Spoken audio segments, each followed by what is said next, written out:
నిజామాబాద్ జిల్లా భీమ్‌గర్ మున్సిపల్ రెండో సాధన 2026 ఎన్నికల్లో భాగంగా గురువారం రోజున అడిషనల్ కలెక్టర్, స్థానిక సంస్థలు మరియు ప్రత్యేక అధికారి అంకిత్, ఐఏఎస్ అధికారులతో మున్సిపల్ కార్యాలయంలో సమావేశం నిర్వహించారు.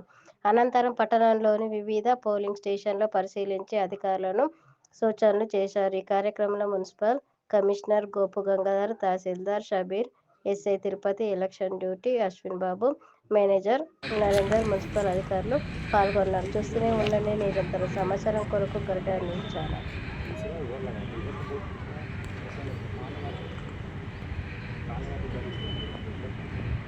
లేకుంటే పని చేయొచ్చు సార్. మొత్తం అట్లా లాస్ట్ కాకుండా ఏదైతే ఇంట్రెస్ట్ పెట్టామో ఇంట్రెస్ట్ కొంచెం తీసుకొని మొత్తం బ్యారికేడింగ్ పెట్టాము. ఇది పెట్టేసి మన లౌడ్ एक्टिविटीज